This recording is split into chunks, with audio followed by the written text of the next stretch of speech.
This is Geera chicken, but I'm using layers for this recipe, and it's my favorite recipe to make around Christmas and New Year's, so you all would want to save this one. To start this recipe, I already washed and cleaned the layers, and as I said, you can use chicken, you can use goat, you can use duck, whatever you want to create this recipe. I'm seasoning with some chicken seasoning and some all-purpose seasoning along with my aromatics and black pepper. Find a complete list of ingredients in the description box down below. In goes green seasoning, and give that a mix. Now you can allow this to marinate overnight or for a minimum of 1 hour, or you can even cook it right away. Now once you finish season your meat, we're going to put up a pot on medium heat and add in oil.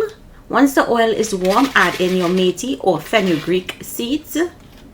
And I'm going to go in with some cumin or Geera seeds. And I'm going to allow this to toast until it turns dark brown, but you don't want to burn the seeds.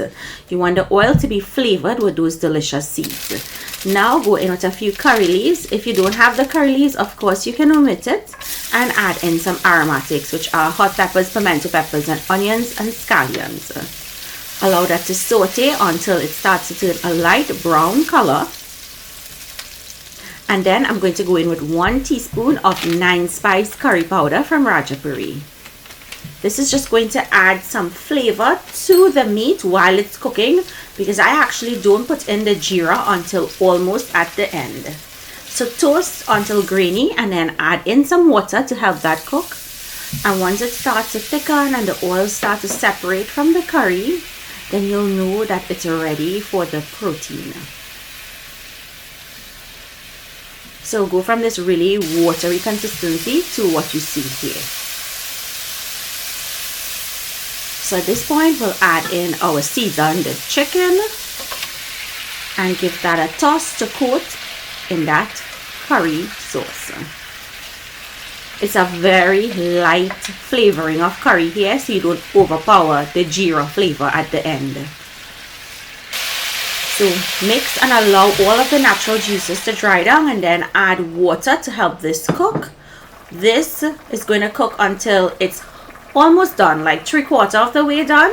And then we'll add in our Geera, which is roasted cumin seeds that have been grounded. You see how the water has reduced? The chicken is almost done, so this just needs like 5 more minutes. And add in the Geera. I started with a tablespoon. If it's not to the color so what you would like, add some more Geera. So you can add less, you can add more depending on your preference, and allow this to cook for that 5 minutes, and then it will be time to be enjoyed. I just want the sauce to thicken up more. And as it cools, it will thicken. If you want it saucy, make it saucy if you're eating it with something else. And this is great for cutters. So delicious. And I can't wait for you all to try this recipe. And Geera layers hits on another level versus a regular chicken. So I hope you try this. Let me know what you think, and be sure to pick up your Rajapuri spices at leading supermarkets in Trinidad and Tobago. Bye everyone.